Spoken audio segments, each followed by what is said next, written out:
It wasn't about the money anymore. For that, it was about like me, what I'm capable of, what I'm being called to. And mainly it was the entrepreneur. Like I had settled and had a job for a while, did the corporate America thing. And I was like, this is like being in high school again.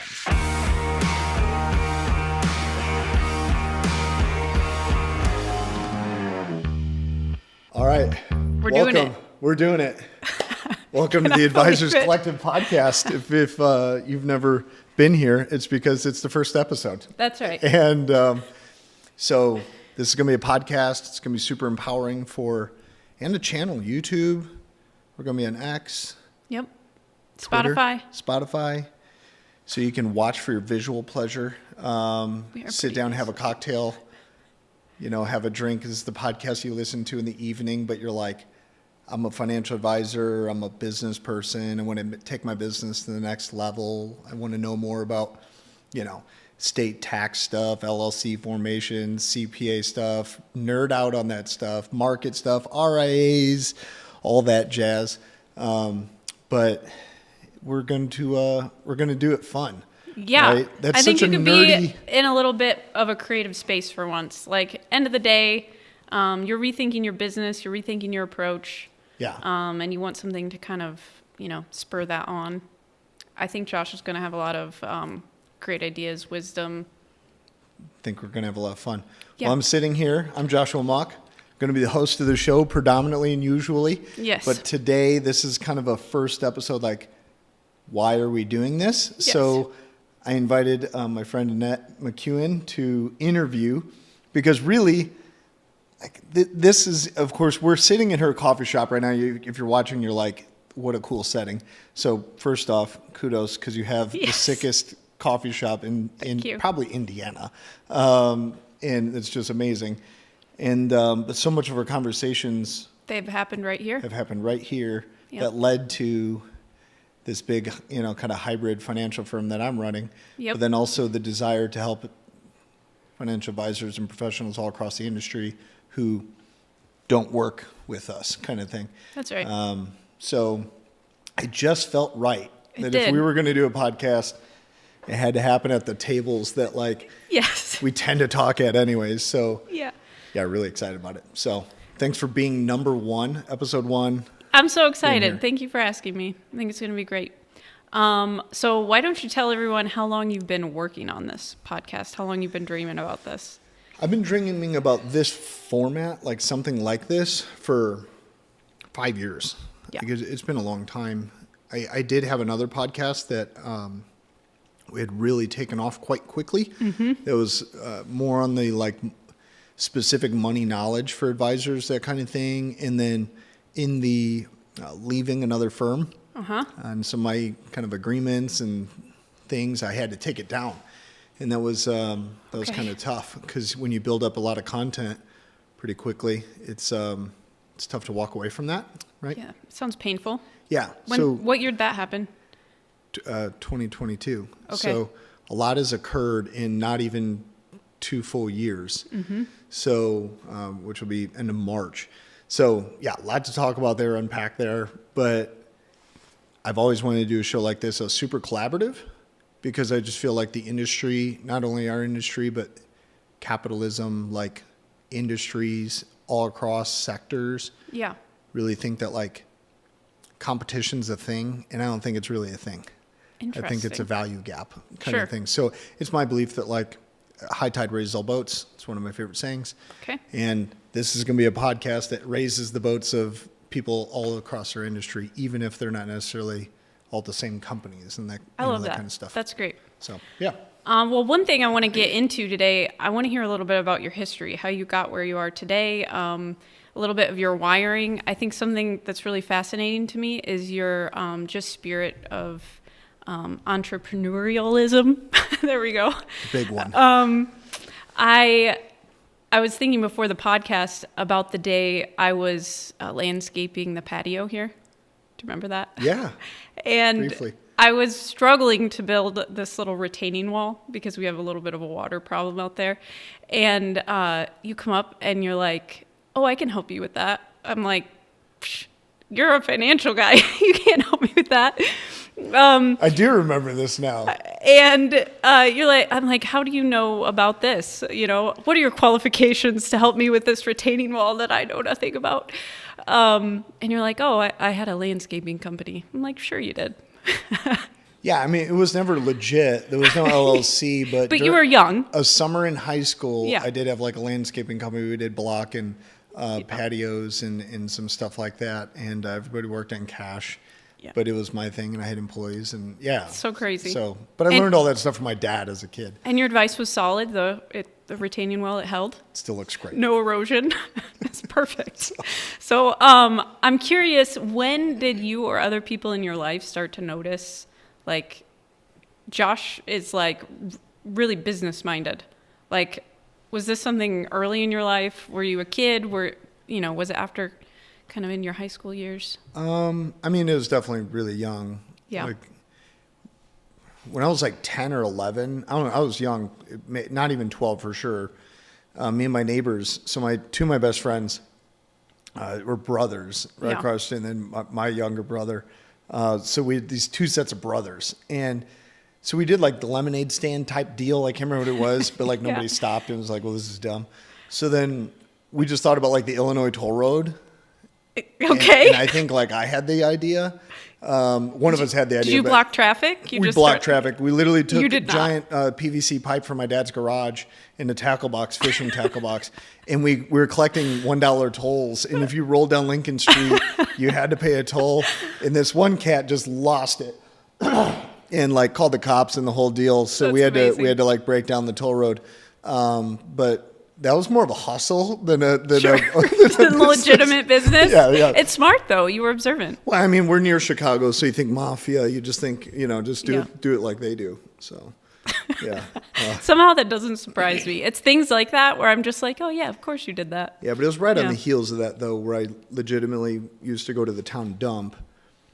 And like dump, it was like the steel dump, not like garbage. It was like where people dumped like fence posts and old lawnmowers and old snow blowers and that kind of thing. My dad had taught me a lot about small engines, so just go pick up those lawnmowers at like 13 years old, 12, 13 years old, and then ride my bike to the parts store in town and get like carburetor kits and rebuild the carburetors, rebuild the motors, sharpen the blades, this and that, and then sell them.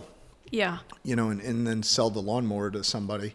Oh. And that was like a fun little thing. So I guess there was little hints, of like these entrepreneurial type things. I would say so. Yeah. I mean, especially at that age. Do you have any idea what was motivating you? Money. Money? Yeah, I liked having money. Like, because I skateboarded. I was like, I was like the skateboard kid, and like my mom, or skateboard shoes. So when you skateboard, you ruin shoes constantly. Sure. So my mom would be like, you get like $40 for shoes, but like good pair of DCs were like $100. Yeah. So then you had to like cover the spread. Right. So my mom would be like, you need to come up with $60. Well, and I'm like 13. So what I did is I just would always ask my dad to take me shoe shopping. Right, but that's the thing about being the daughter, not the oldest son. Yeah, that's true. A little different. And that's just example. Now I'm making up the numbers, but something like that. But you ruin shoes all the time, and this and I just liked having money, and being able to take like little girlfriends out for ice cream in town and crap like that. So I think it was just driven by like lifestyle always when I was young. Yeah. So. You've done a lot of different things. I heard a rumor from your wife that your first job was actually, you were like 9 or something like that. Yeah, it was 9.5. Yeah. First job, like where I got an actual like hourly rate. Mm-hmm. $3.50 an hour working at a hair salon, changing like barbicide, folding towels, washing towels, cleaning up cigarette butts. It's the 90s, so like everybody smokes at a salon. And, it's cleaning up the cigarette butts. And, these chicks would all be smoking, and the beauticians, and, throwing them on the parking lot. I had to pick them up. $3.50 an hour. I think that was what minimum wage was back then. I don't know. That's crazy. But maybe it was a little more, But first things weren't as expensive then. For sure. This is like 96, 95, something like that. So a little bit's changed. But, yeah, I did start a job around the same time as I was doing like in a little bit before, like the toll road silly type stuff and that kind of thing. But I did start working really young.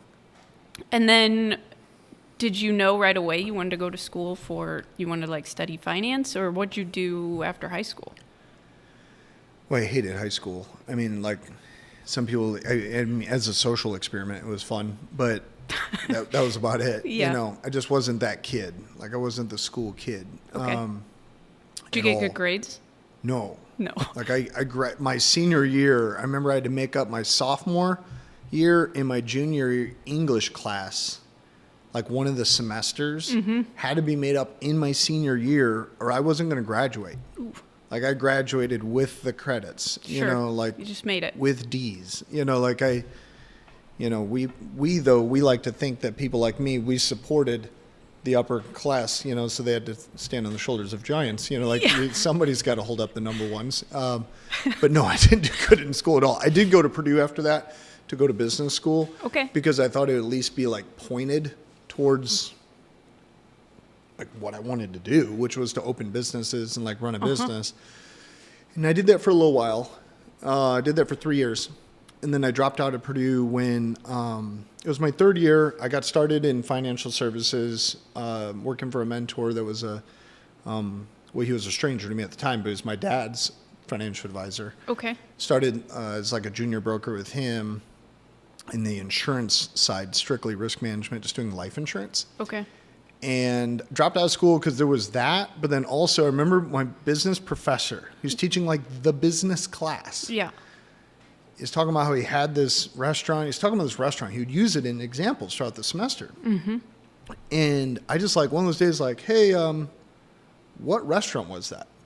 Because it was a community Purdue, so I could like drive to it. It wasn't the main campus in Lafayette, Indiana. So he's like, oh, the restaurant's gone. It was XYZ. Yeah. And I'm like, so you didn't sell it? He's like, no, we had to close the doors. Ooh. And I'm like, hold up. Wait a minute. Yeah. You know, like, Reverse.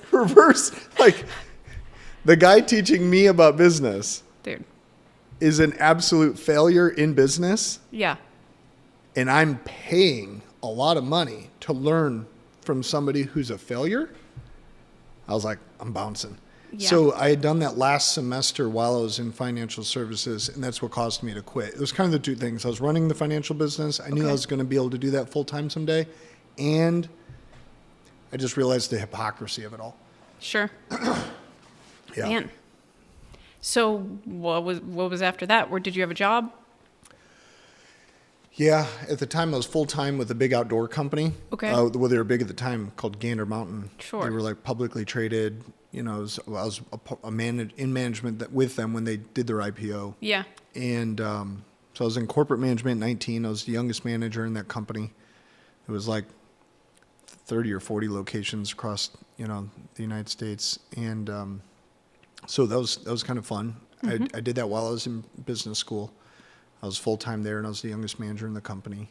That was the same time you were starting to learn the industry. You were doing insurance. I wasn't in finance yet when I got promoted at 19 to management there, and then at like 20, almost 21 is when I got into the financial side of things. Okay. So there was like a year and a half where I was just purely going to school full-time and in management full-time at that company.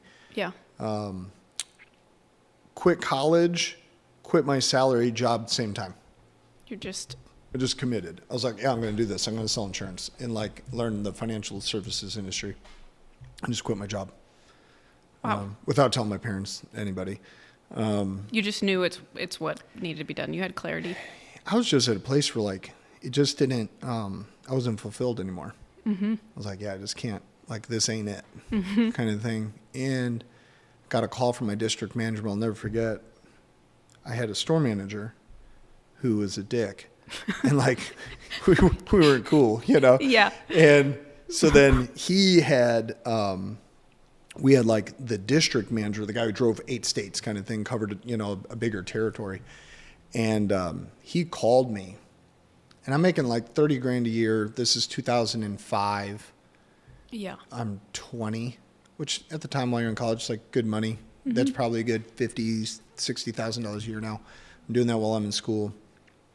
And so he calls me, offers me a like $55,000 a year salary right now to stay in the job I'm doing, don't leave, blah, blah, blah. Fast track to be a district manager like me. I'm making $120,000. You'll be here in just a couple of years. And this is like $120,000 in 05 was different than it is now. Yes. And I was still like, no, thanks, John. And I remember I hung up the phone. I cannot imagine. And I'm 20. And I got my own apartment. Like I'm, but it I don't know. So much of it to me comes down to like purpose. It just passion. didn't sit right with you. It was over with. Like I was done. And it wasn't about the money anymore. For that, it was about like me, what I'm capable of, what I'm being called to. And mainly it was the entrepreneur. Like I had settled and had a job for a while. Yep. Did the corporate America thing. And I was like, this is like being in high school again. Sure. I got teachers and people telling me what to do. I'm like, screw this. I'm out of here.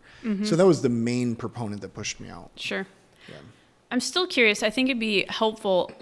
I know you grew up in a blue collar family, right? Yeah. And you, financial like well-being was a motivator for you. I get that.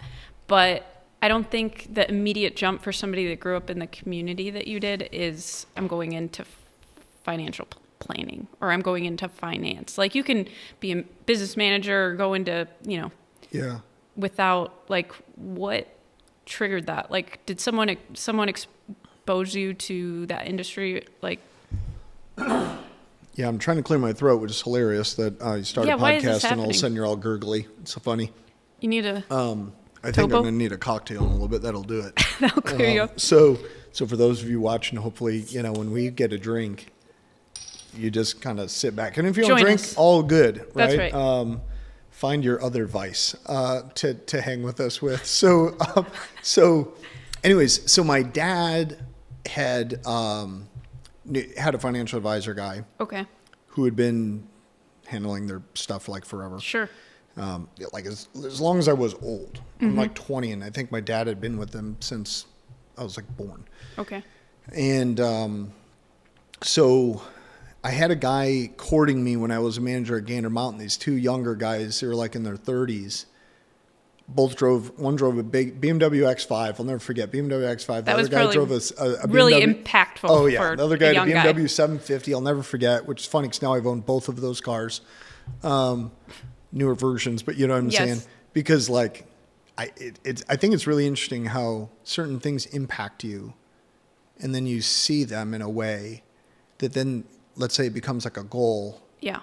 And then if you actually understand that, like real heart of really seeing is believing and like this burning desire to win and like achieve a certain goal.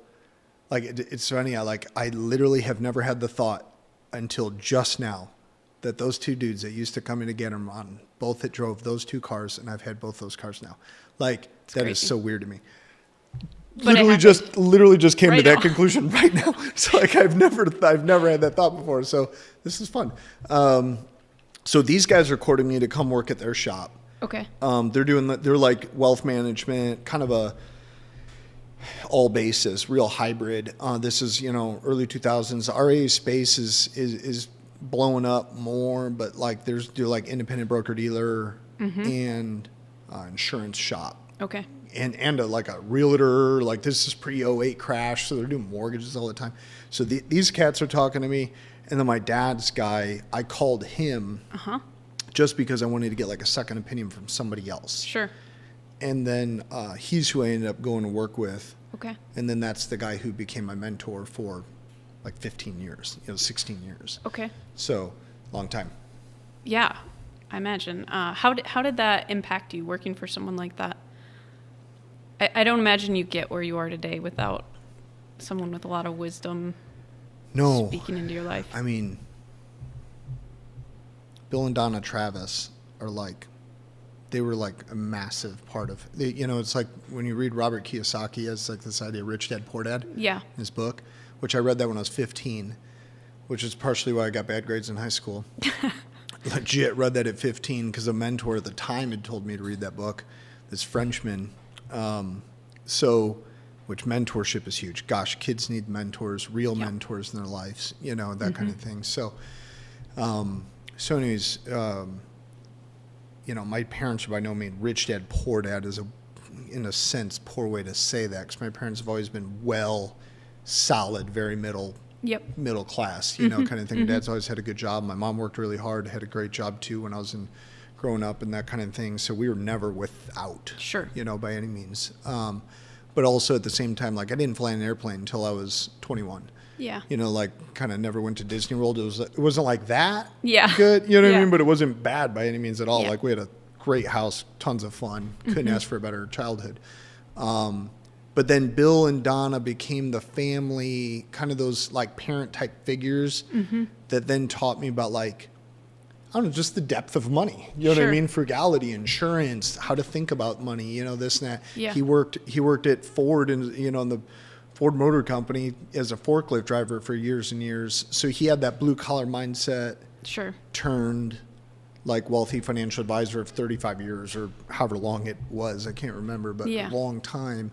So he was kind of the other side of that coin of your teacher who really did not, you couldn't get behind what he was saying because he'd never done it or executed on it well. Yeah, Whereas so now he's the opposite of the professor. I'm literally meeting this dude at the same time as the professor. Yeah. These are like, these two worlds collided. And I mean, so the education I got from them was invaluable and just immeasurable, and not just education, but also teaching me how to just be a better, more empathetic, kind, less arrogant little bastard, Yeah, because you're pretty unashamed about saying, I just really wanted to earn money. I just want to make a lot of money. I wanted fancy cars. Yeah, always did, right. But then Bill really taught me, just really taught me humility. Yeah. Without saying this is humility. Sure. It was more by, it's more like that saying like more is caught than taught. You lived it. Yeah, I lived it. Yeah. And it was really cool. So that season's over now, but it's all good. And every season has to come to an end according to the Bible, right? So it's just how it works. But now you get to pass that on, which is 100%. I would say the driving force behind Advisors Collective. Yeah.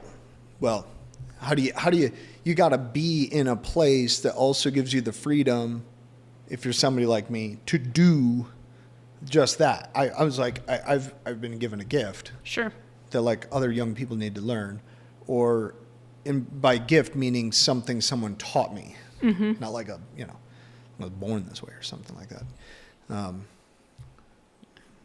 It sounds like it's both to me. I mean, you had some propensities and wiring towards those things, but you needed someone to come alongside you and help refine it. Yeah, I'll take that. Yeah. Sure. Yeah.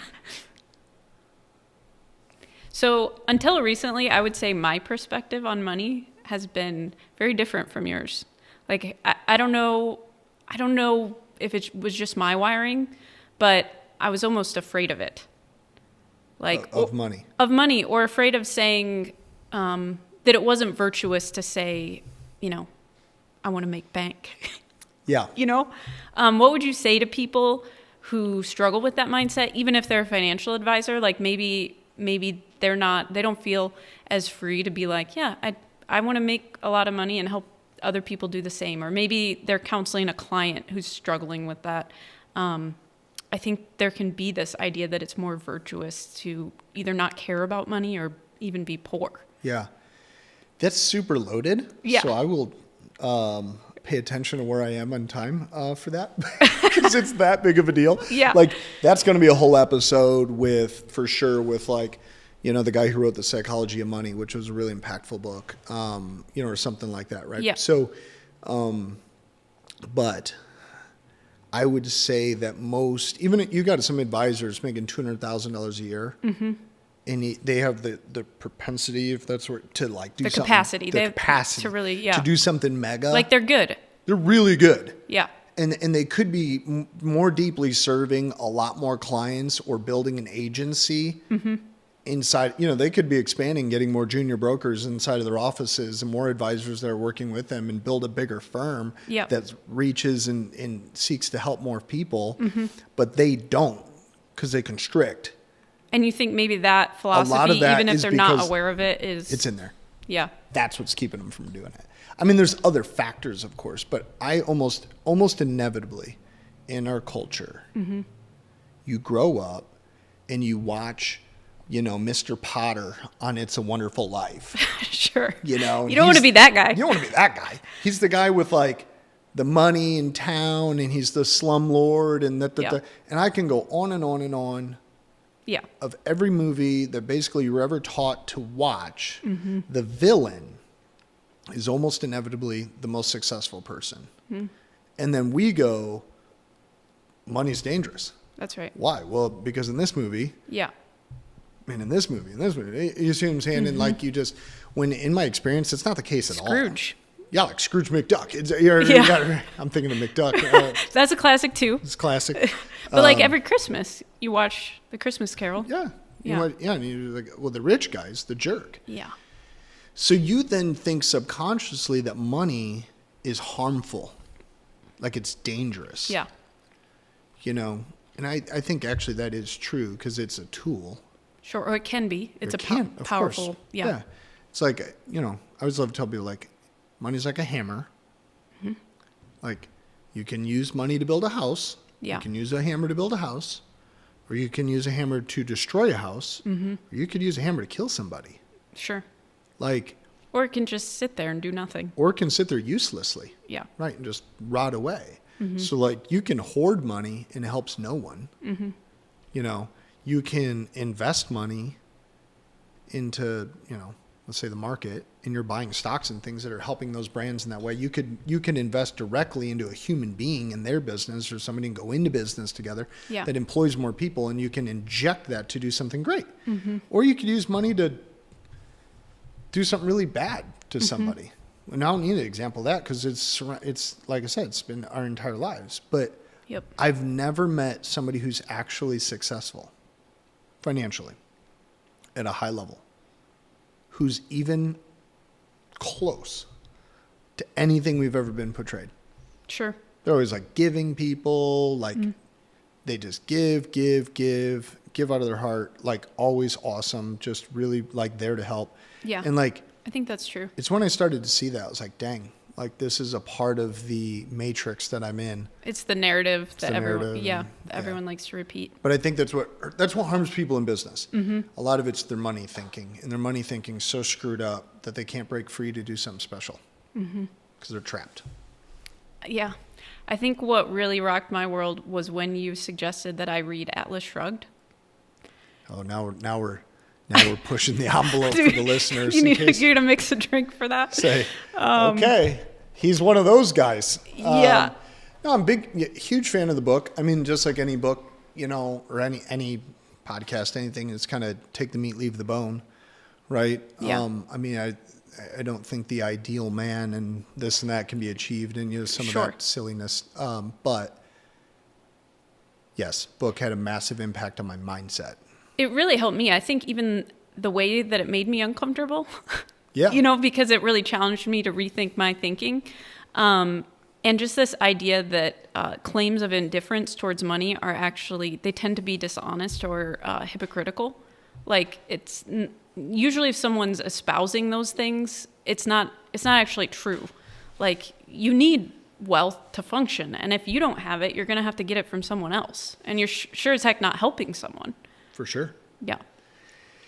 Yeah, and just understanding money and trade for value. Yeah. Like when that stops being this 30,000 foot peripheral, a lot of people are, oh, money brings value to people. Like people don't really connect the dots. And just think about the really simplistic thing that when a product or service is created and it helps humanity, you in exchange for helping that subsect of people or whatever you specifically your niches that you work in, right? You benefit from that, but they benefit 10, 50, 100 times more than you do. Sure. So if I run an HVAC company, like there, this kid, this family in my town when I was growing up, and I remember like the girl, I just went into their house. I'm like, man, it was a nice house, and just thinking like, holy smokes, And then I found out the dad owned an HVAC company. Okay.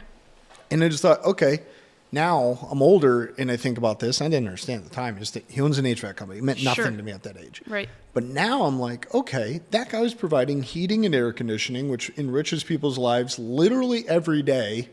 Okay, because in Indiana it's either hot or it's cold, or it's not really any, we don't know, or it's in the same day. Yeah. This guy's enriching people's lives by providing this great product and service, and people pay him for that. Like, how is that bad? And he's doing well. Like, how is this bad? Sure. Like, and the older I got, the more I realized, like, that's not bad.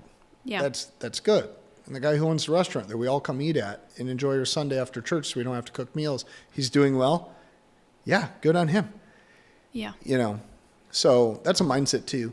Yep. You know, like just not looking at other people and like jealously looking at what others have and then thinking they have, which means you don't. Sure. That there's this like finite amount of success that can possibly pass around is the most like one of the worst falsehoods ever perpetuated on people's mindsets. Yeah. Like if I get $1, it doesn't mean it was taken away from someone else. That's interesting. It's not how that works. When somebody gets richer, somebody else doesn't get poorer. That is not actually mathematically how that works. Interesting. Tell me more about that. I'm very curious because I do feel like, I mean, that narrative is everywhere right now. So whether it's oil or water or what have you, there is definitely like a scarcity mindset. Well, there's certain things, of course, that like we can measure. Sure. Like let's say cobalt or something, you know, some natural resource that we're like, we could run out of this natural resource. Well, sure. You know, assuming we actually know how much of it there is or isn't. Money different? Because we print money. It's elastic, literally. Like the amount of money we have in national debt right now is bigger than the total amount of money in the planet just a couple of decades ago between all countries. Sure. And because more is just created, because as there's more population and more people and more printing and without getting into the economics of the pros and cons of that, the point is that expansion means expansion. Like you know what I mean? Like just because you keep eating, you know, you can get real fat, but like you didn't get a new suit of skin. Like it just stretches to keep your butt inside, right? Like, you know, it's like, it doesn't take from, you know what I mean? It's like, that's a terrible analogy, but it's kind of funny. It's like, it just grows, you know what I mean? And it's, when I get the heating and air in my house, I give you $500 for fixing my device, my furnace, let's say. I give you that $500. But where did I get for the $500 from? From working at the plant. And what do I do at the plant? I make steel that's sold to, I mean, that's the old story of capitalism. Like, I think it was Friedman said, or Milton Friedman said, like, no single man can make a pencil. It's impossible. Because the parts of a pencil literally come from all around the planet. Okay. Like you can't even, you would have to like go get the rubber from Thailand, and then you'd have to get the wood from a tree here and the graphite from there, and you know, let alone manufacture it. Sure. Like we need other human cooperation in order for this to work. And it's also, in that case, it's global trade. Like we're buying the rubber from the Thai, and then that helps them with this and that, and it goes, and all of a sudden that guy's got money to put in his own furnace because we bought pencils. You know, and so it's all tied together. It's just a big web, and that's its own giant conversation. But that's just the story of capitalism that people don't understand. And if they were educated on it properly, you'd understand for all of its weaknesses and all of its flaws, it's still the best form of government we've ever found, which is a Winston Churchill quote. Like, it's just good. Yeah. You know. Do you feel like? So I think it's understandable that maybe the general population, you know, it's not something we educate well on, like that they don't have a great mindset about money. But what about financial advisors? Do you feel like typically they have a good mindset about money? No, they're almost always living in scarcity too, because I've met them. Yeah, I've met hundreds, and they're thinking scarcity, constriction, shutdown. And I understand that with clients' money because you got to you have a fiduciary standard to uphold, and there's certain, you know, but let's just talk about their own. That. But in their own mindset, if I tell them, so you could go do this, they're like, whoa. Sure, you could be a great financial advisor. Like you're guiding your clients very well. Like all of that. Let's just assume that's dialed in. Yeah, Right. Good. But in terms of building their own business or, that type of thing, you feel like there's room for improvement? Yeah, 100%. Yeah. Yeah. Because there's not only business fundamentals to understand, but then there's marketing and branding. And I mean, that's like really big nowadays, right? That's way more important than it's ever been, right? That you look good. Not just as a kind of thing like that you present well. And got your message dialed in. Yeah. Yeah. The average advisor, like, how do I fix that?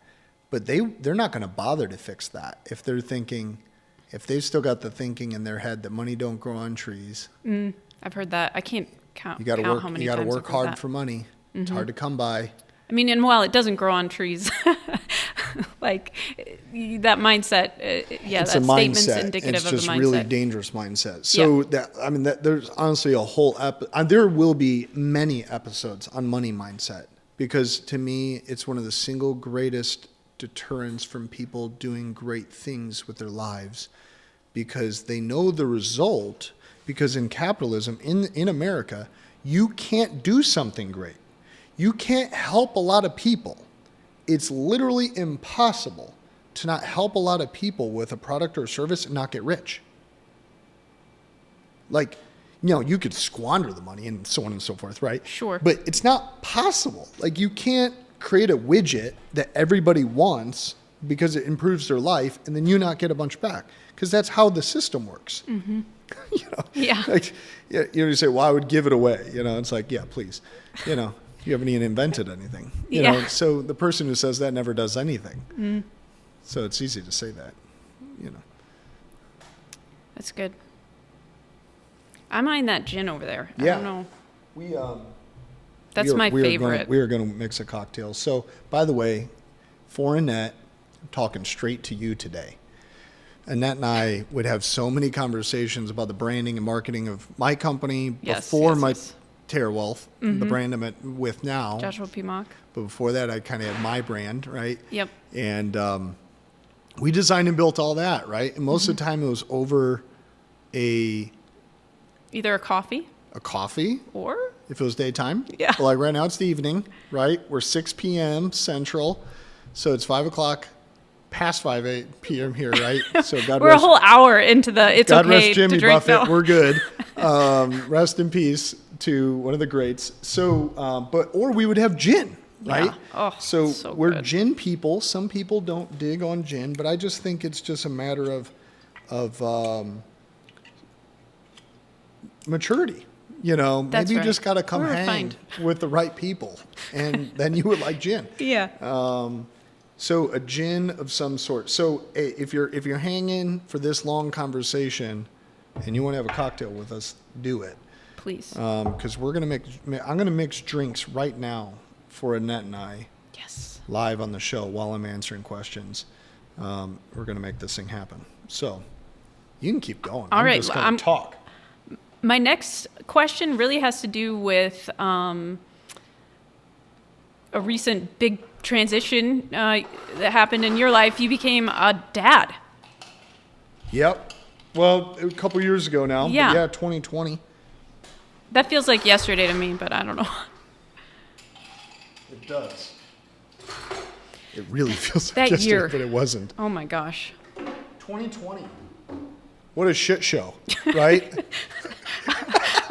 I was thinking it. You're just saying it. I'm just saying. So is this the 1 ounce on top? I can't say for sure. I think that's a 1.5. It doesn't matter. With the Negroni, it's very important to have 4 key elements. You need a good we're getting gin. a tutorial. So, this is really important. I mean, if you're gonna hang on this show, you need to know what's important. Key things here in life. You introduced me to this drink. I did? Yeah. Okay. It's punchy. You better be ready to play. Eat a meal. The prescribed dose is 2. 3 is bad. Okay, it's too much. It's true. Do not have. You wake up on your couch going, "What happened?" Yeah. So start with a good gin. We're drinking Blue Coat, which is the first real American gin. Oh. Blue Coat's versus Red Coat's, because gin is historically and is a UK British thing. Okay. Right. So you think about Beefeater, Tanqueray, all British brands. right? Bombay. So we're drinking an American one because why not? We're patriotic. You need 1 part of each. Campari, sweet vermouth in the gin, equal parts to all. You need the last key element is going to be an orange, slice from the orange, and you're living life. So we're going to keep talking and mixed in Negroni. Yeah, so while we're mixing drinks, tell me about being a father. Like, what impact did that have on your career trajectory, just how you saw life? I feel like I saw, a shift. You went into a different gear when that happened. Kids make you realize a bunch of things, but I will say at the most generic level that having children, to me, like immediately after we had our son Atlas,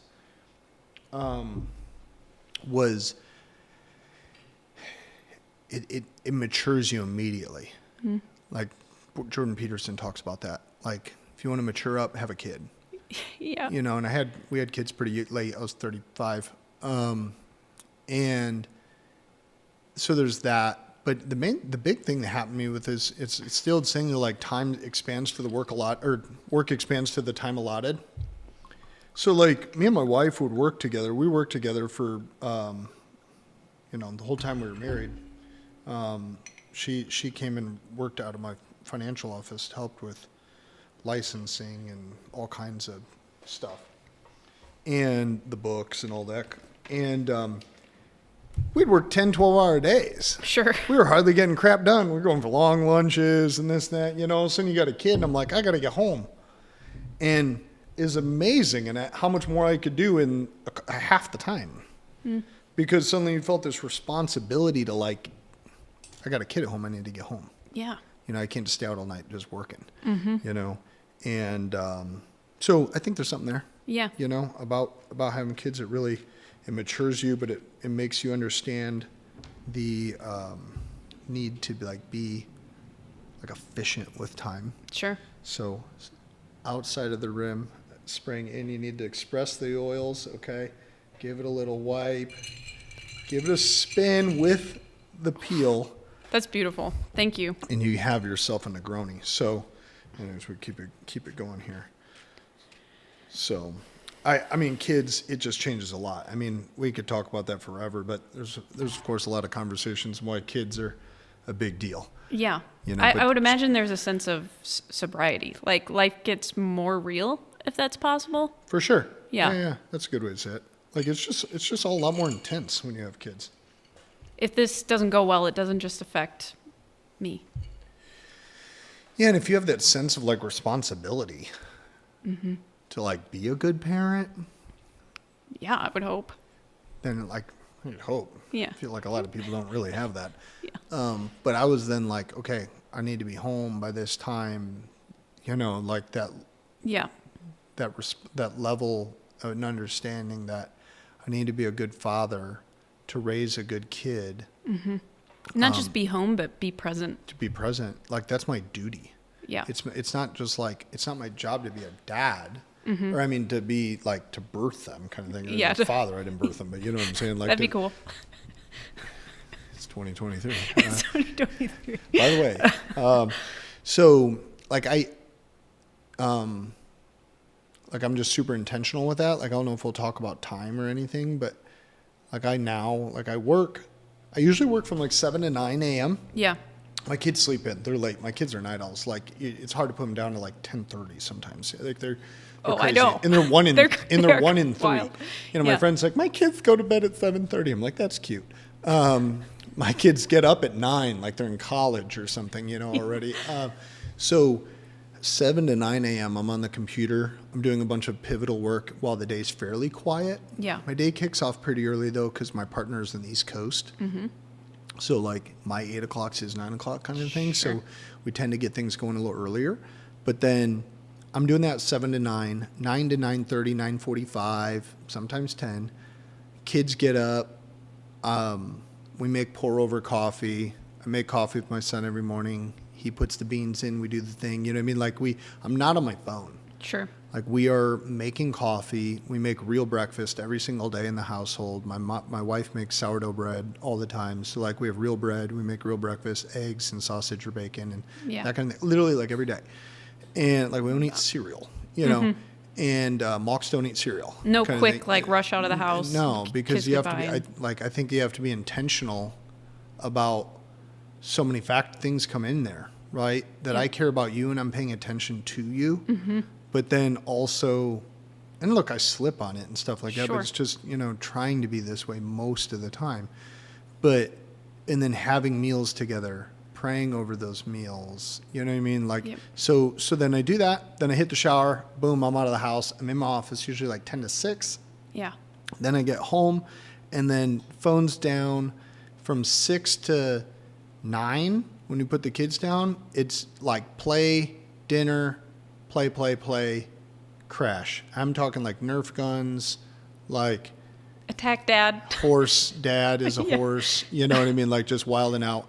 And then the kids go to bed, and then I'm back on the computer then usually for like another hour or so at, from like 9:30 to 11, and then try to hit it at 11, and go to bed. So like that's just how I split it up so that I can create balance. It's but in there too is my wife is also in that window because the same keys to the kids are of course the same with your spouse.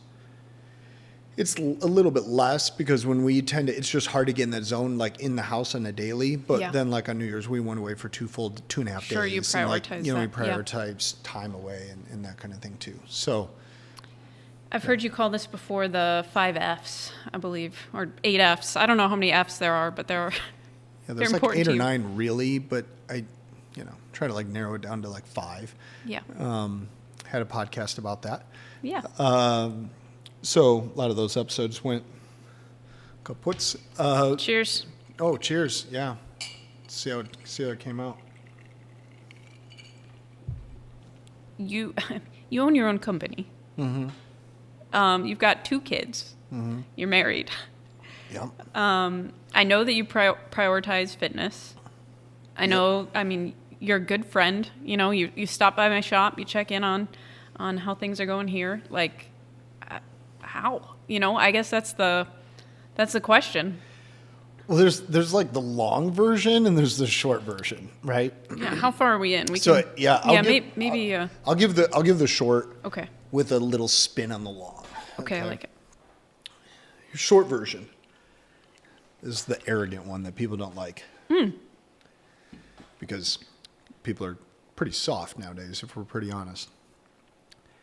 I would just say life's not that tough. Life's not that tough. Gosh. I'm talking about like waking up to go to the gym. It's not very hard to do. Like you're not going to the mines or that's right. Yeah. Not going to the mine. Right. Let's think about it's 2023. Yeah. For like 90% of people, go to the gym. Eat less. And I'm trying to lose weight now. I'm like, because I feel bad about my fitness now. But so it's like eat less, talk to your spouse, set down your phone, spend time with your kids. Have I said anything that when you're at work hard on your work. Yeah. Be ambitious. Simple. When you see people, like if you have a thought about a friend, text them and say hi. See how they're doing. Yeah. Like, how hard is any of that? It's not hard. Jim Rohn used to say what's easy to do is easy not to do. Because it's just like things that don't seem super important, we don't make them until they're urgent. Like we delay. Like right? your spouse is upset with you because you have not. Because you let it go way too long. Yeah. Right. Because you didn't do it when it was important. You're doing it when it's urgent. Oh, I'm sorry. Right. But life's just not that tough. I love that. Honestly, it's so refreshing to hear. I mean, if you have cancer, that's tough. Sure. Like a sibling dies, that's tough. Yeah. My brother died. Like my younger brother died when he was right for his 21st birthday. That's tough. Yeah. Making sure I'm not a dick to my wife, not tough. Waking up to the gym, not tough. You know what I'm saying? We're making it harder than it needs to be. We make it way harder than it is. Yeah. It's just like, these are pretty simple actions. Repeat them day after day after day. It is the absolute ladder to being successful in all areas of life. Yeah. It's just not that tough.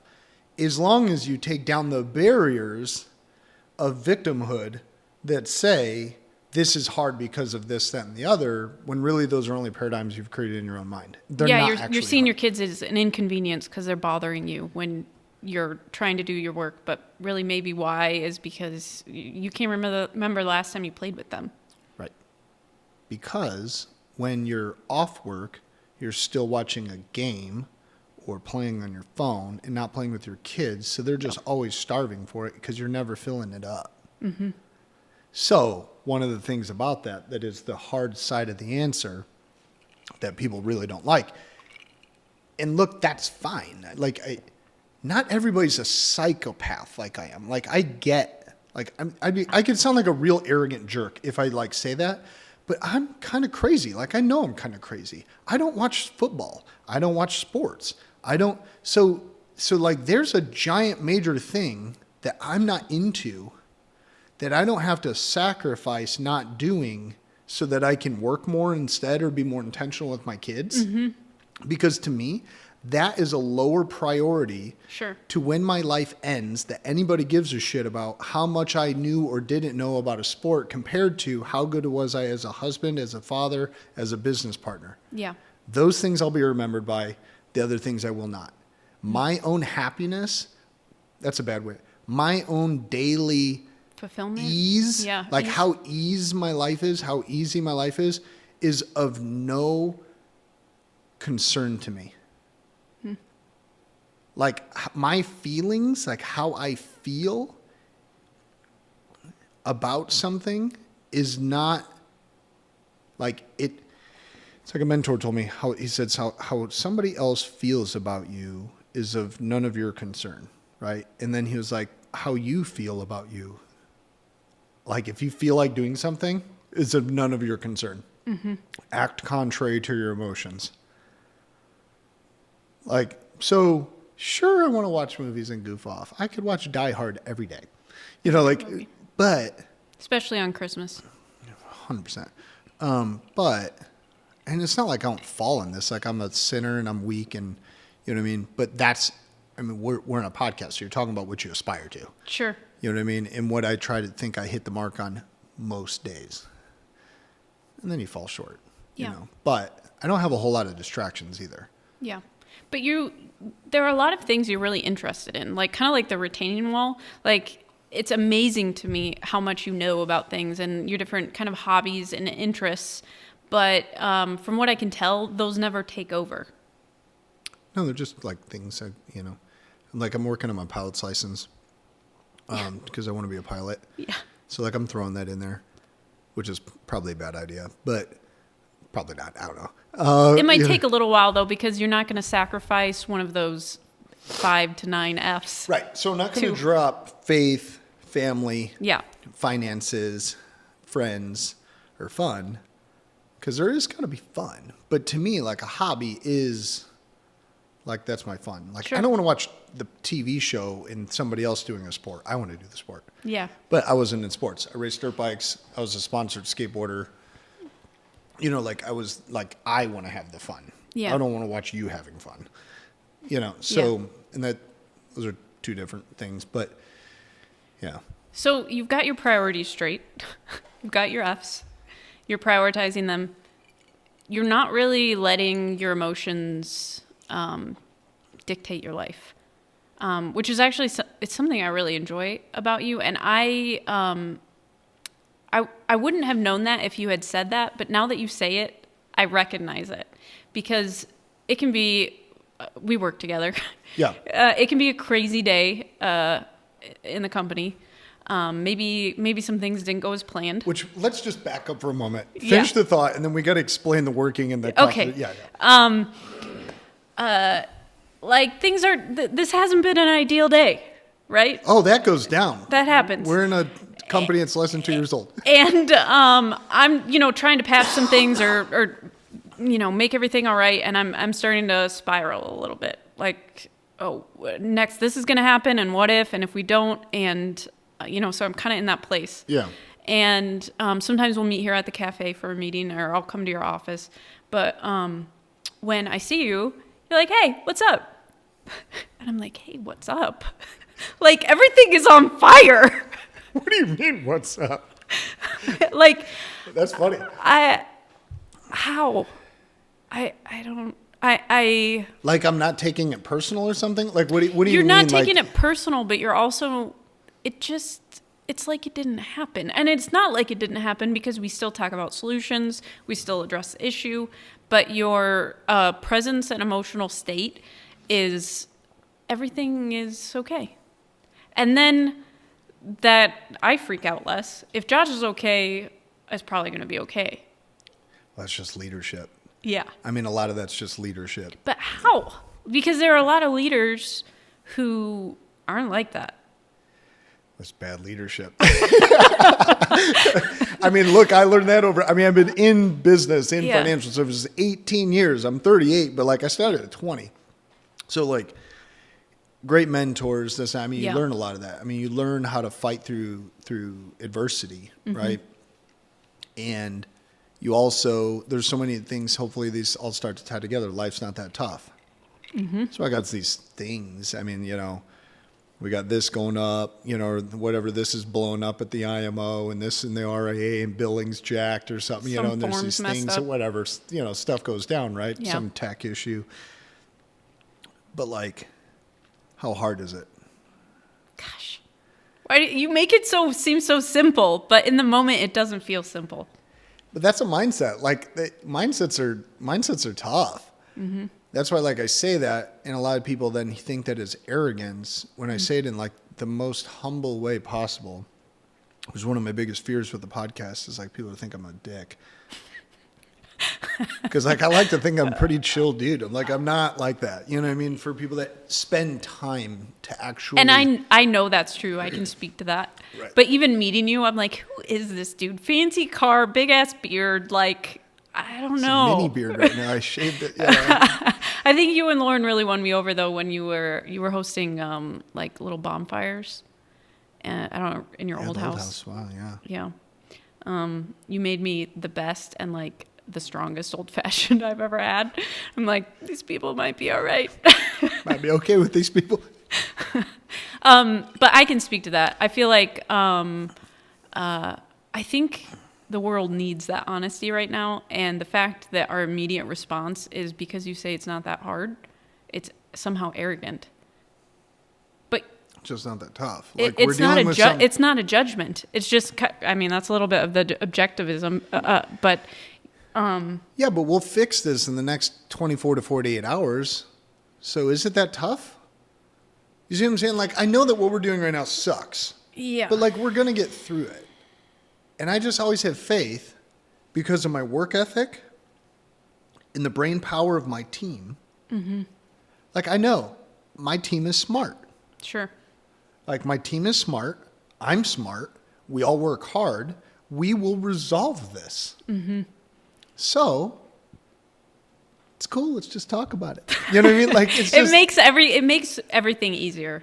The problem becomes easier to solve with that spirit, that attitude of it's not only going to be all right, but it's all right now. We might not like everything about right now, but it's all right. It's life.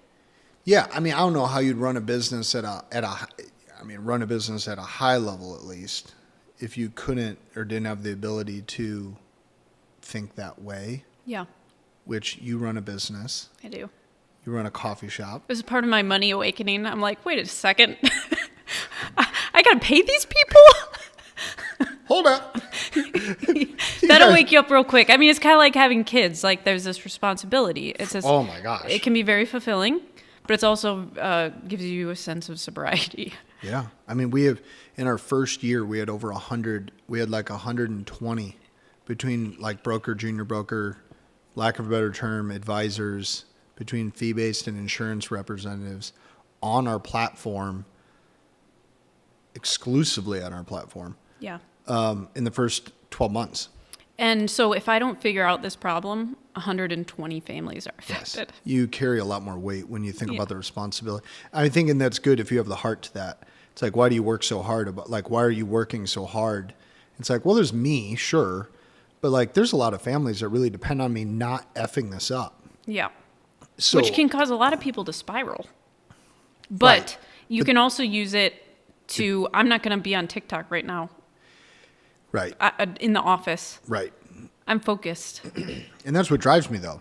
Yeah. Like, I get a lot of power from feeling like I am enabled to do something that a lot of people aren't enabled to do. Mm-hmm. So it's literally my God-given, like, purpose. Sure. To fulfill. Calling. Like my calling to do that, right? So anyways, you had the coffee shop. Yes. I got to say this. Yeah. Because you were with another creative company. Uh-huh. When I was just like at my other firm. And then you just kind of helped me with side jobs. Mm-hmm. Designed my website, my original website, joshuamauk.com, right? Which we need to upgrade. We do. Because technically it doesn't really fit anymore because I'm not really a financial advisor. I kind of am, like I'm licensed. You are. But we need to convert that over. You're focused on other things right now. We're doing a podcast. Yes. But there's that. And then you went to another creative agency. Mm-hmm. And then you helped us literally brand build that creative agency, Catico Creative, who's owned by our great friend Tony Sorcy. That's right. Shout out to Tony. Shout out to our boy. That helped us create Terra brand image to still do all that, right? And will forever. I mean, into perpetuity that we can tell, right? Yep. Till Tony gets sick of us. He's like, that's it. And then it just kind of came to a point where it was like the right move for you to come internal from being just like our liaison, if you will, to full-time Terra Wealth staff. Yes, which I did not expect. But I told Tony, I was nervous because I'm good friends with Tony. And I'm like, hey, I have this opportunity. And he's like, well, I saw that coming. I was like, really? Does everybody see this but me? Yeah. But it's been awesome. It's been so fun and challenging and fulfilling, and the potential that I see in Terra Wealth. I mean, I can't even describe it. I think the sky's the limit. Yeah, cool. All right.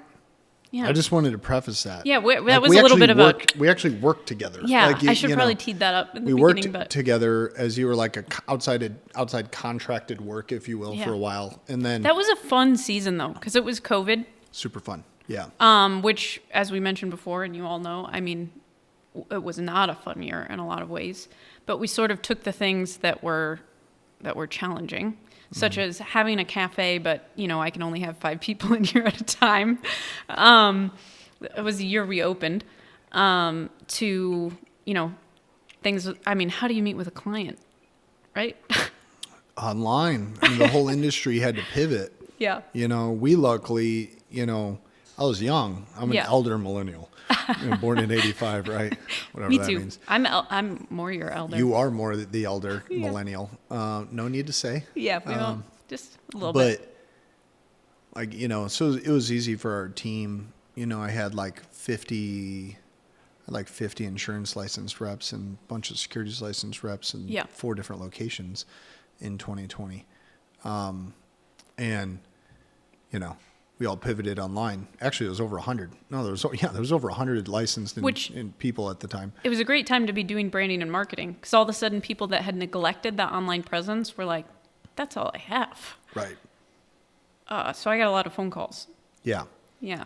So we mentioned Terra, but I don't feel like we've ever really introduced what that is. Yeah. So, okay, I'm going to hold on that a minute, but we talked about your history in the industry, like how you got started. So you worked for another financial company.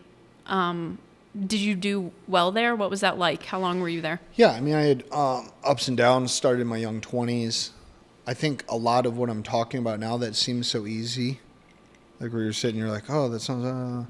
Like I learned all that over a really long period of time of getting my teeth kicked in.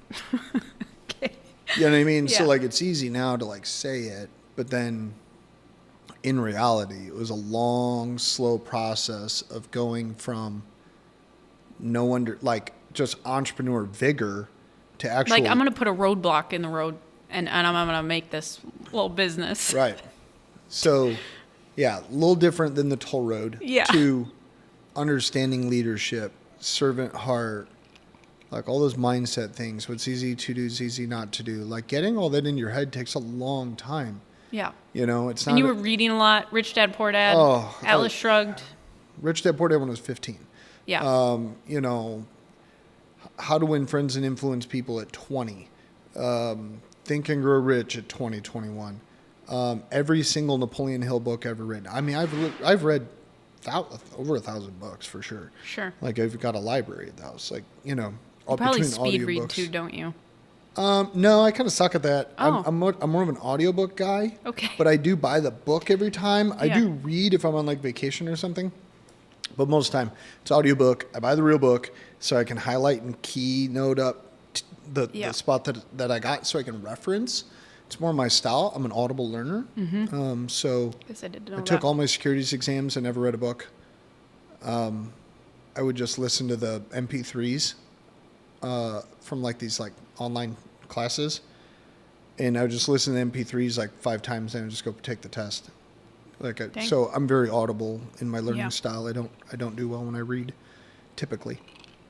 So Tara, though, you were asking a little bit Yeah, about. well, so, okay, how long did you work for the other?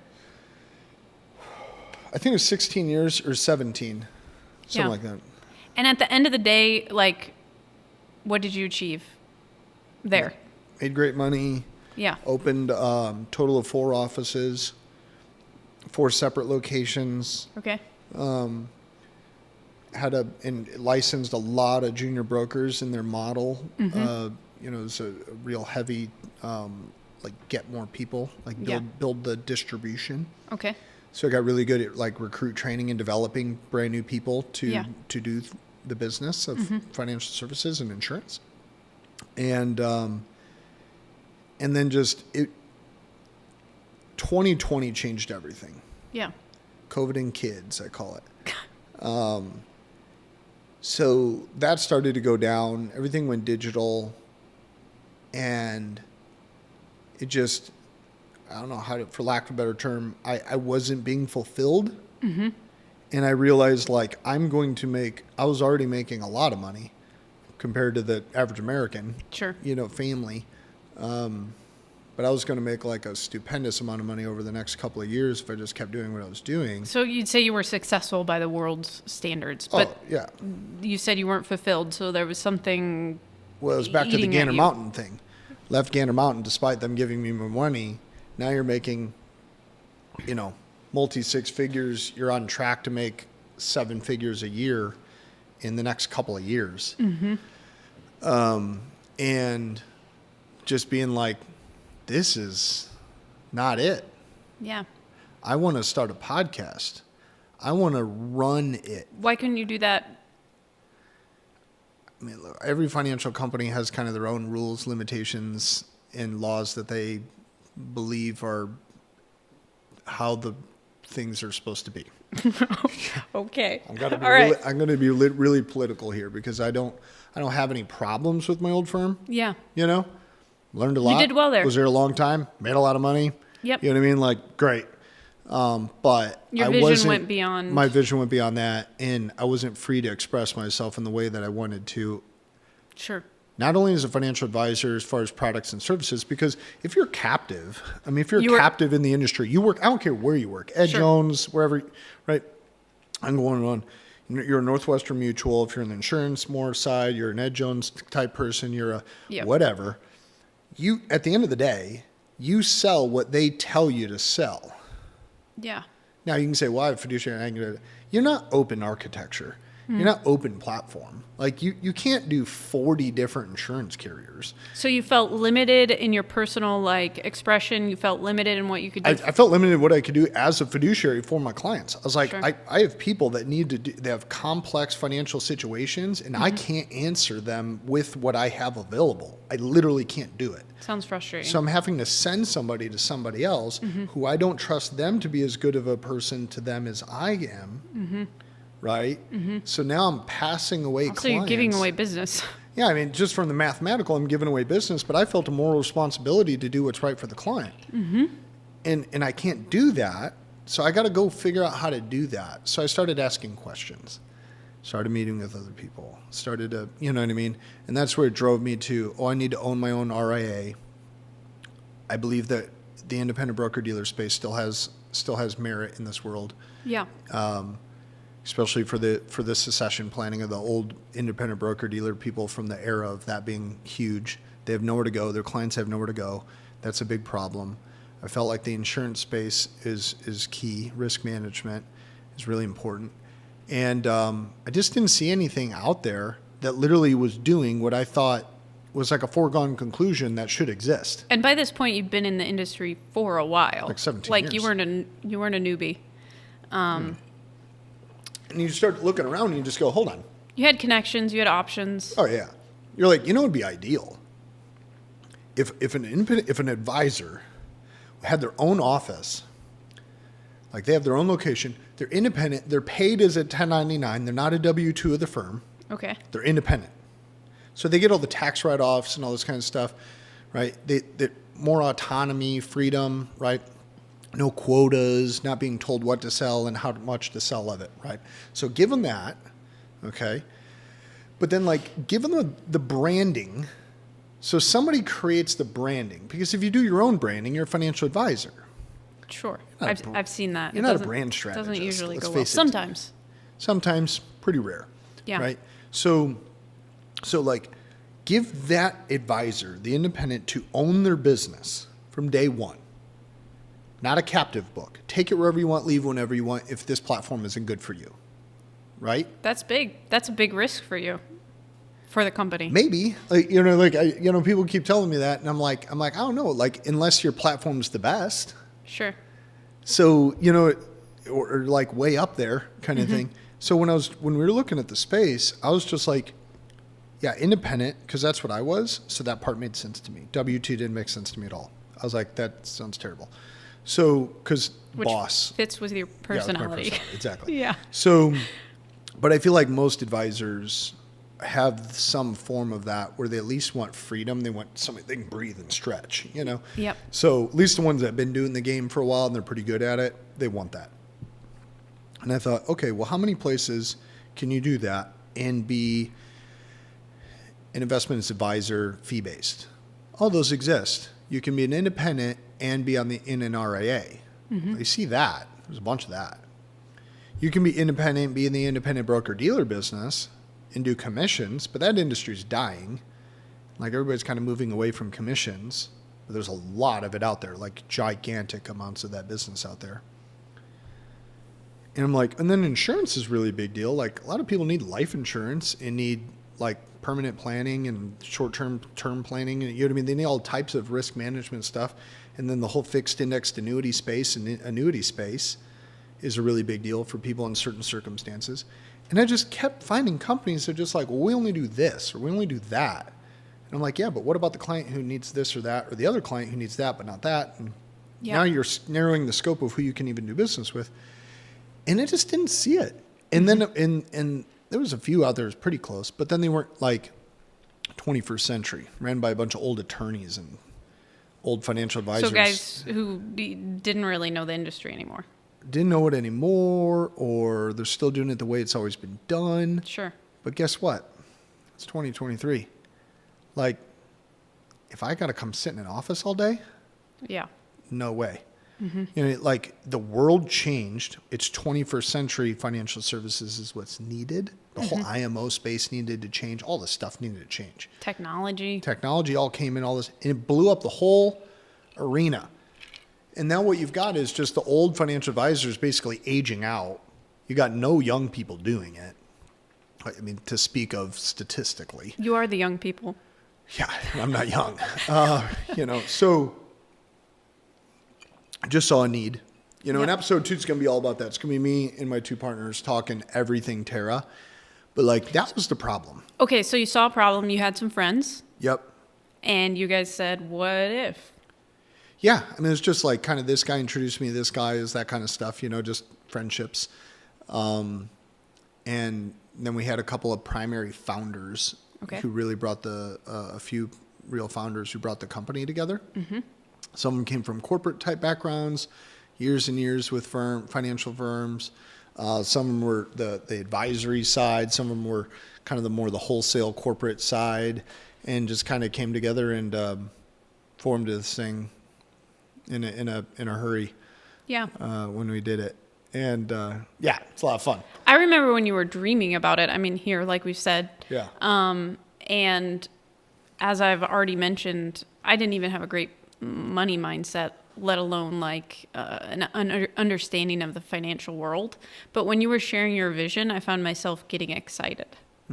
It's the right product for the right person at the right time, anything. And I was like, that sounds good. Yeah. Yeah. Let's tell that story. Essentially every product a client could ever need. Yeah. From multifamily office, extreme planning, from estate planning attorneys to outsourced CFO, CPA, to all their estate planning, the structuring of their LLCs properly if they're a business owner, to their 401ks, to their personal lines of insurance. And we were like, somebody's got to build something that kicks ass. You know what I mean? This is embarrassing. Can that be the new tagline? Yeah. So I mean, some people are going to listen to the show and be like, "Jesus, this is so arrogant," but I just didn't see it. Sure. I don't see. Like I said, I don't know the industry, but it's crazy to me that something like that doesn't exist, especially in this world. Yeah, or at least not where they seemed cool. There's a couple out there, but I'm like, I'm not going to work for a bunch of nerds. You know what I mean? Yeah. Yeah. I mean, you want to enjoy the process. You want to have Negronis. You want to have a Negroni on your podcast, let alone say you can't do a podcast. You're like, well, it's 2023, so I think it's okay to talk on the internet. Not so crazy. Wait, my grandma calls it the interwebs, which I think is adorable. Yeah.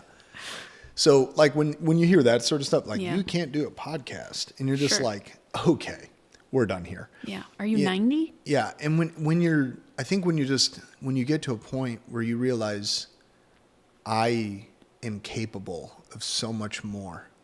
And I'm stuck. If you don't move, you're going to look at yourself in the mirror when you're 70, 80, however long you live. And it won't even take that long. Sure.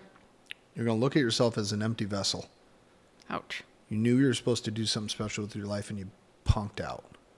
You knew you were supposed to go for it and you weenied out. You know what I mean? You just didn't run it through the goal line. You know what I mean? That's partially why I had to leave. Sure. I was like, I'm going to make a lot of money here. Great. That's not it. I'm going to look at myself as I didn't do anything special because I'm doing something that it just wasn't it. It didn't sit with you. It didn't sit. Yeah. Yeah. So you started Terra Wealth. Yep. In 2022 officially. 2022. Yeah. It's going really well. Going well. And you're doing this podcast. So it's interesting to me that this isn't called the Terra Wealth podcast. So is this all going to be about Terra Wealth? No, not at all. The next, we're talking about now because I'm one of the founders and it's kind of who the heck's the guy who's running the show. Sure. And the next episode will really be about that. But after that, we're going to be talking to insurance marketing organizations, so IMO, FMO type groups. We're going to be talking to CPAs. People from other successful firms. Other firms. Other industries. Yep. Wall Street Journal, New York Times bestselling authors, top 100 type financial advisors from the context we have is it's amazing, Sure. So independent financial advisors to the captive space, to the wirehouses, the bank wirehouse channels, to I mean, just everybody, because the goal is fix the mindset, understand the product services that are out there, right, that exist. How can you make that work like in your ecosystem to severely improve your business for you and your clients? I love it. And like, to me, if there's some advisors get hanging out on the show, starts to learn a lot, learns how to be a better leader, which teaches him or her how to be a better husband or wife, better parent. You're not afraid of saying challenging things. Right. Like, it's not that hard. No, right. They become more successful and they more deeply serve their clients. It's a great podcast. It's a good podcast. To me. And I don't care if I never make $1 from those people, because money is infinite and there's no such thing as competition. It's good. I just don't believe it. This isn't like football. Business isn't like football. Okay. There's no such thing as competition. I Interesting. think the most perfect example of that just popped into my head. It's like Tesla. Okay. Elon Musk doesn't have patents. Are you serious? He doesn't have patents. I didn't know this. I heard him on this interview, and he's like, I'm trying to make it as fair as possible. I mean, I don't even have any patents on any of the stuff we do, except for like 3 or some ridiculous tiny number. Out of all the things Yeah, there could be thousands, easily. Yeah. Thousands. He doesn't even have patents. It's free info. Go take it, Ford. Make a better car than us. Guess what Ford hasn't done? Seriously. So when people are like, so people can come to your company, they own their business outright. You could buy we might buy, if they're older, a minority stake within their firm. Okay. As part of their succession plan. We might help them into their succession planning and find advisors that could work alongside of them with their clients. They might come in holistically and just come onto our platform. It might be through merger and acquisition. It might be whatever. So you can take your business and leave whenever you want. You're free to go. We'll never come after you, because it's like Tesla. It's like if we make the best cars, in their case technologically, you're not going to want another car. you're not going to want another car. Yeah. So if we build the best platform, you're going to be like, I can more deeply serve my clients here and build a bigger business at this brand than I can do somewhere else. Yeah. So why would I go somewhere else? And if they can't, if they like where they're at, sharing with people like that, what's the loss? Yeah. Yeah, that's cool. There's just no fear there. Yeah. I think where all that fear comes in, is because you know that your product sucks. Sure. And I'm saying this as an advisor of 17 years. Mm-hmm. We want to build a company that was for advisors, by advisors. Mm-hmm. Like, we actually understand it, because we actually carried the briefcase for a long time. Mm-hmm. Literally. Yeah. Yeah. So that's all. I don't know if you want to ask more stuff about me, but that's clearly I get passionate about it, because I'm like, the industry is so darn broken. It drives me crazy. Mm-hmm. Yeah.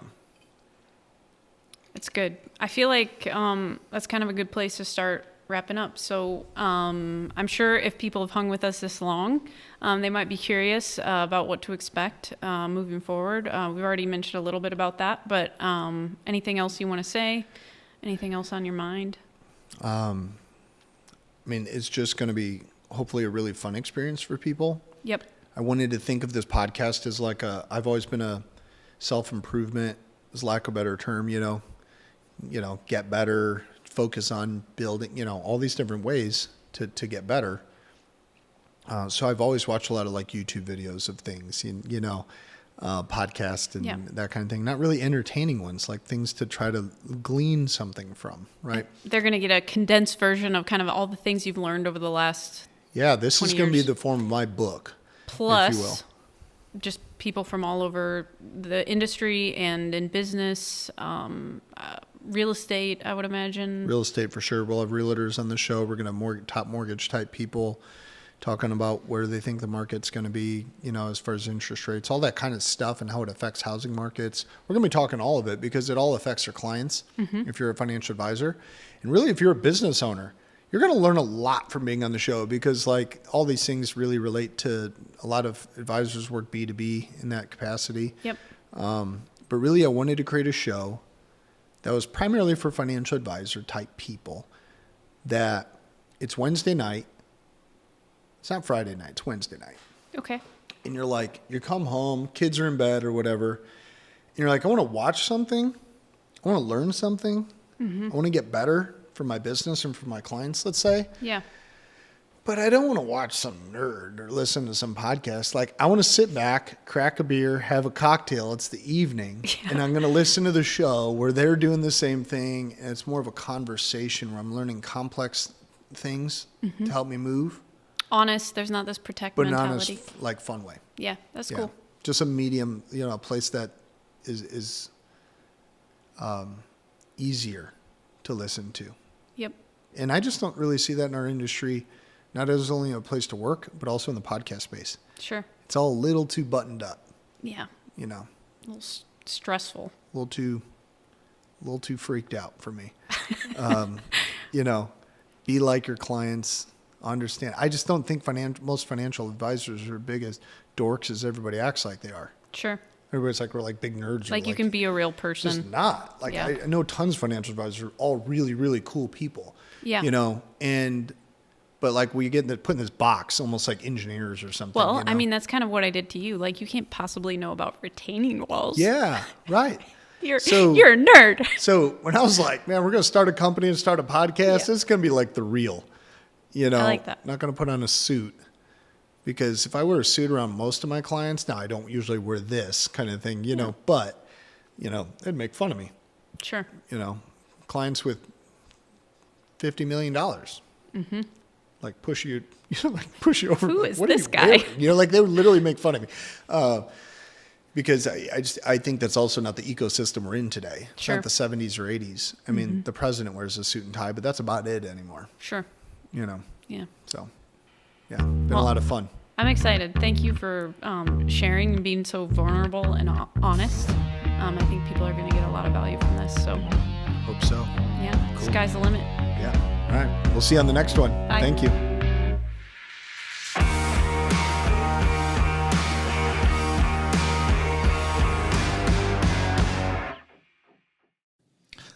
All right. Welcome to the disclosures for the Advisors Collective. The conversations on this podcast are intended to provide financial advisors with ideas, strategies, concepts, and tools that could be incorporated into their advisory practice. Advisors are ultimately responsible for ensuring implementation and compliance of anything discussed in accordance with your regulatory and compliance responsibilities and obligations. These discussions are meant purely for educational purposes. None of the information heard should be taken as financial advice or planning.